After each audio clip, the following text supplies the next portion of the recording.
Hello? Welcome to Night, where the dark speaks and true stories haunt. This channel brings you real horror experiences, urban legends, and chilling encounters that people have truly lived through. Every episode is based on actual stories, told in a way that pulls you into the shadows. From haunted houses to unsolved disappearances, strange family secrets to ancient curses, we explore the kinds of stories that leave you questioning what's real. Perfect for late night listening or a lonely commute home. Subscribe and let the night in. If everyone can leave a comment to let me know where you are listening from in the world.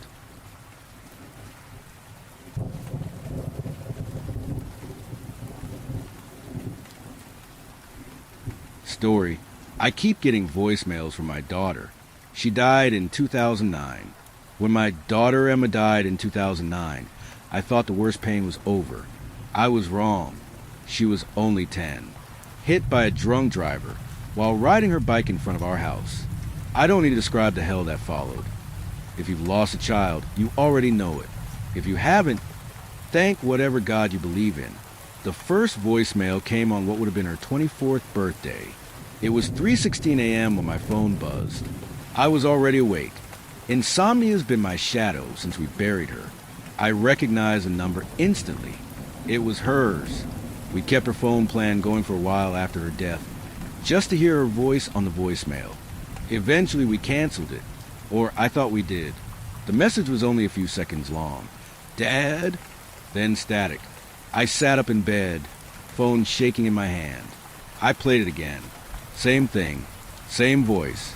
Her voice. Not a glitchy AI sound. Not some kid playing a prank. It was Emma, soft and confused, just like she used a sound when she woke up from a nightmare. I didn't sleep the rest of the night. I didn't tell anyone. The next night, it happened again. Dad, are you still mad at me? Static, then silence.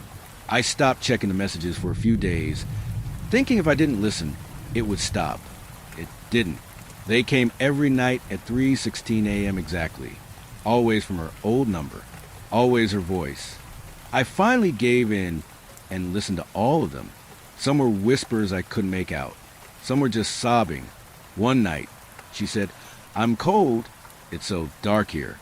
I took the phone to the police. The officer was sympathetic, but firm probably a scam, maybe some kind of sick hacking. They'd look into it. They never called me back.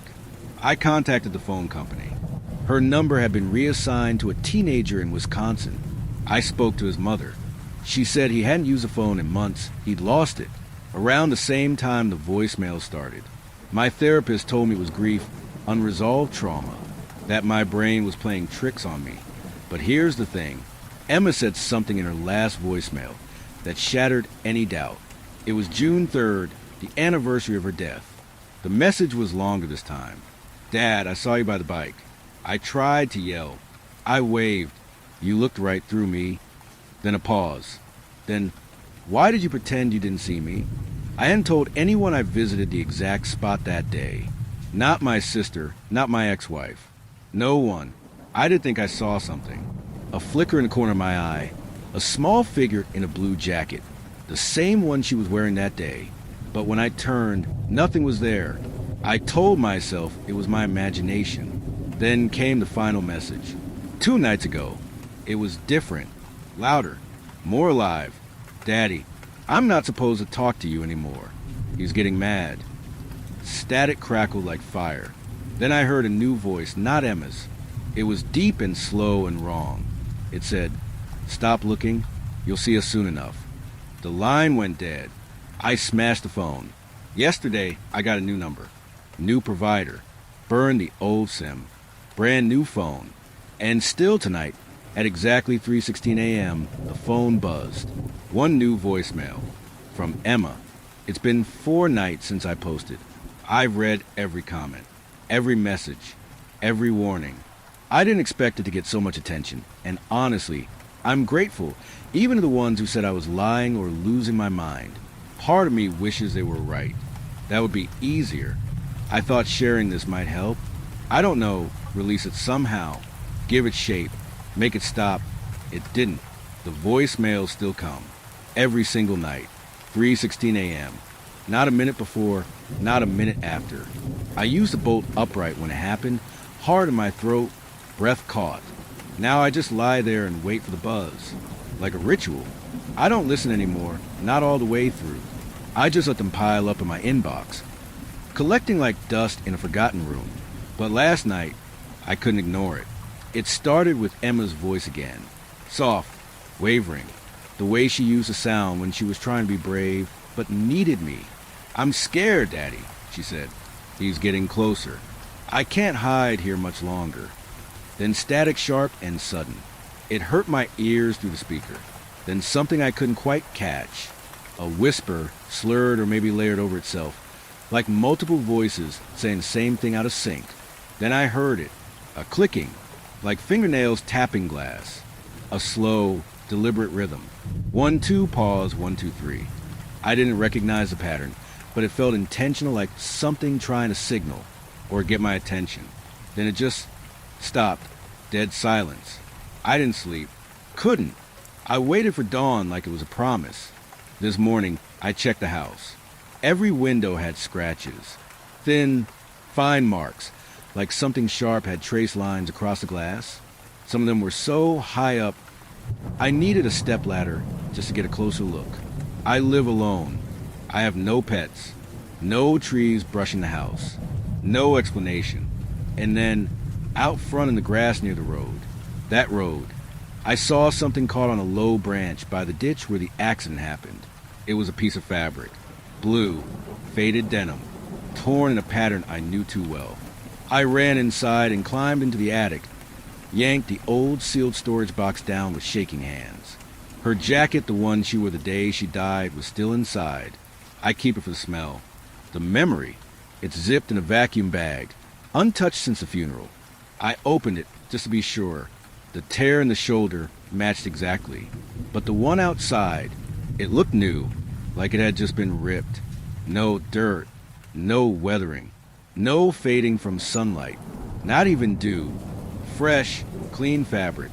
That was the moment I stopped pretending I could logic my way through this. Tonight, just an hour ago, something changed. It wasn't a voicemail.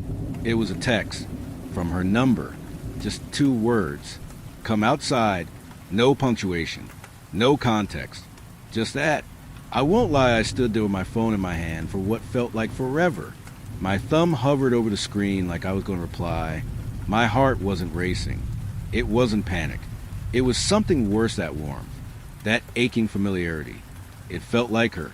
It felt like those nights she used to crawl into bed after a nightmare. Curl against my chest. Her breath slow, and even as she drifted back to sleep, I could almost feel her weight again. Her little hand tangled in my shirt. I almost opened the door. My hand was on the knob when a phrase someone had commented came back to me like a jolt of cold water. If she ever asks you to go somewhere, don't. I stopped. I turned off the porch light. I waited. And then I looked. Just a quick glance through the curtain, but I saw something. At the edge of my driveway. Small. Still. Dressed in a blue jacket. Her size. Her shape. But too still. Like a photo standing upright in the dark. I blinked. Gone. No sound. No movement. Just the soft hum of the streetlight overhead. And the sudden certainty that something out there knew I was watching. I don't know what this is anymore. I don't know if it's my daughter or something that remembers her better than I do. But I do know this. It wants to be let in, and it does not want to be ignored. I didn't sleep last night. I don't really know why. There was no buzzing at 3:16 a.m. No voicemail. No message. Nothing at all. You'd think I'd feel relief. But instead, I felt hollow. Like something was missing, or worse. Waiting, I sat in bed, phone in my hand, screen lit. Nothing came. No notification, no block number, no whisper of her voice.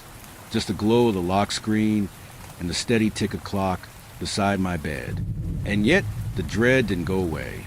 This morning, when I stepped out onto the porch, I found something on the doormat. A single Polaroid photo. No envelope. No note. No sign that anyone had even been near the house. Just a photo. I stared at it for a long time before I picked it up. Something about it made my stomach twist, like I already knew what would be on it. Like I'd already seen it before, maybe in a dream I'd forgotten or a memory I never wanted to have. It was a picture of Emma's bike, the one she was riding when she died. Except the photo wasn't old, it wasn't from that day. I know, because the grass in the background still has the bare patches I reseeded just a few weeks ago. My neighbor's car is in the driveway. The garbage bin is tipped the same way it was yesterday morning when the wind knocked it over. It was recent. The bike was propped on its kickstand at the edge of the road, right where the accident happened. The back wheel was bent. The seat was torn exactly as I remember it after crash. But we don't have that bike anymore. We buried it, along with her. I checked the spot. Nothing there. No tire tracks. No bike. No photo prints anywhere else. Just grass and silence, and the faint smell of rain that never came. Inside, I set the photo on the table and stared at it for hours. I couldn't touch it again. My fingers itched to flip it, but I was scared of what might be there. Finally, I did. The back was blank except for 2 words, written faintly in pencil. Not printed. Written in her handwriting. I remember. That broke something in me. I don't know if I'm supposed to remember something, or if she does. Something I buried deeper than her jacket or the sealed boxes in the attic. Something I don't want pulled into the light. I want to believe it's her. God, I want to believe it's her so badly it hurts. But a memory doesn't knock on your door. It doesn't whisper through phone lines. It doesn't dig up a rusted bike and pose it like an offering. And tonight, at exactly 3:16 a.m., my phone buzzed again. Not a voicemail. A FaceTime call from her number. And for 1 second just before I declined it, the thumbnail preview showed something behind me. Something smiling.